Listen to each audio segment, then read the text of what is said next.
لله رب العالمين والعاقبة للمتقين والصلاة والسلام على نبينا محمد وعلى آله وصحبه أجمعين أما بعد. وقال في الأخلاق والخصال وأغزر الناس عقلا من إذا نظرت عيناه أمرا غدا بالغير معتبرا من دبر العيش بالآراء دام له صفوا وجاء إليه الخطب معتذرا. عزیز طلباء، کتاب مجموعۃ من النظم والنثر سے صفی الدین حلی کی ایک نظم جو 10 اشعار پر مشتمل ہے. وقال فی الاخلاق والخصال، اخلاق اور خصلتوں کے بارے میں 5 اشعار کو ہم نے پڑھ لیا. آج ہم آخری 5 اشعار کو پڑھیں گے. تو انہوں نے فرمایا وَأَكْزَرُ النَّاسِ عَقْلًا مَنْ إِذَا نَظَرَتْ عَيْنَاهُ أَمْرًا غَدَا بِالْغَيْرِ مُعْتَبِرًا. سب سے زیادہ عقل مند وہ ہے جس کی آنکھیں اگر کسی معاملے کو دیکھتی ہیں غدا بالغیر معتبرا، تو وہ کسی دوسرے سے نصیحت حاصل کرنے والا ہو جاتا ہے. غدا بالغیر معتبرا تو وہ ہو جاتا ہے غیر سے عبرت حاصل کرنے والا. وَأَغْزَرُ النَّاسِ، اغزر سب سے زیادہ کہا جاتا ہے کہ فلانی چیز میرے پاس غزارت کے ساتھ موجود ہے. یا آپ کہیں گے نزل المطر بغزارہ، کہ بارش کثرت کے ساتھ موسلا دھار ہونے کی صورت میں نازل ہوئی. تو لوگوں میں سے سب سے زیادہ عقل مند وہ ہے، یعنی عندہ العقل بغزارہ، اس کے پاس عقل بہت زیادہ موجود ہے. تو لوگوں میں سب سے بڑا عقل مند وہ ہے من اذا نظرت، وہ جس کی آنکھیں اگر دیکھیں، من اذا نظرت عیناہ، جس کی آنکھیں اگر دیکھیں امرن کوئی معاملہ، غدا یغدو صبح کرنا یا صبح کے وقت نکلنا، تو وہ ہو جاتا ہے. اس کا معنی یہاں پر ہو جانے کے معنی میں ہے، ہو جاتا ہے بالغیر غیر کے ساتھ معتبرن عبرت حاصل کرنے والا. کسی دوسرے کے ساتھ اگر کوئی معاملہ پیش آیا اور اس کی آنکھوں نے دیکھ لیا تو اس سے وہ عبرت حاصل کرنے والا بن جاتا ہے. من دبر العیش بالآراء، جس نے زندگی کی تدبیر کی سوچ کے ساتھ. رائے کی جمع رأیون، ایک رائے، ایک سوچ، ایک فکر. تو آرا بہت زیادہ سوچیں یا بہت زیادہ افکار. تو جس نے افکار کے ذریعے سے، سوچوں کے ذریعے سے، سوچ سمجھ کر جس نے زندگی کی تدبیر کی. دبر یدبر تدبیرن، تدبیر کرنا.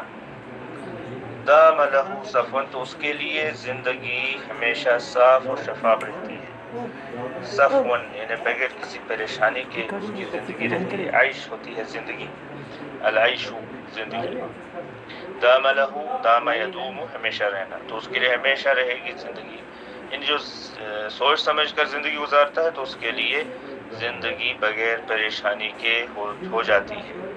صفون یعنی ایسی زندگی جس میں بالکل صفائی اور ستھرائی ہو، کوئی غم اور کوئی پریشانی نہ ہو، ذہن صاف ہو، دل صاف. صفون بلا قدر ہم کہہ سکتے ہیں، بغیر کسی گدلے پن کے اس کی زندگی بن جاتی ہے.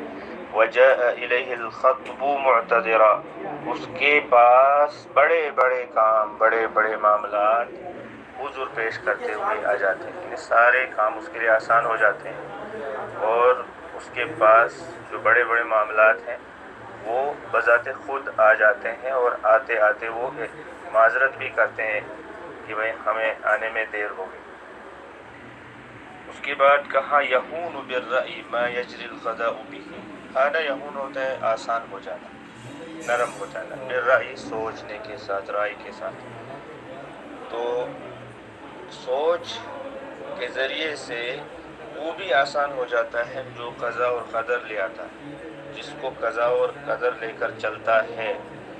من اخطأ الرأی لا يستذنب القدر، جس کی رائے خطا ہو جائے، غلط ہو جائے، اخطاء یخطئ خطا ہو جانا، غلطی ہو جانا، تو رائے میں جس کی غلطی ہو گئی، سوچ میں جس کی غلطی ہو گئی، تو وہ تقدیر کو گنہگار نہیں ٹھہرا سکتا، وہ تقدیر کو مجرم نہیں بنا سکتا۔ لا یستذنب القدر، استنذب، یستنذب اس کا معنی ہے گنہگار ٹھہرانا، مجرم ٹھہرانا، القدر کا معنی تقدیر۔ اس کے بعد کہا لا يحسن الحلم الا فی مواضعه، بردباری بہتر نہیں مگر اسی کی جگہوں میں، یعنی جہاں بردباری کرنی چاہیے، جہاں انسان کو حلیمی کرنی چاہیے، اسی جگہ میں حلیمی کرے۔ ہر جگہ حلیمی ٹھیک نہیں رہتی ہے۔ ولا يليق الندى الا لمن شكر، اور سخاوت لائق نہیں مگر اسی کے لیے جو شکر کرتا ہو۔ تو سخاوت اور فیاضی اسی کے ساتھ کی جائے جو شکر گزار ہو، جو شکر کرنے والا۔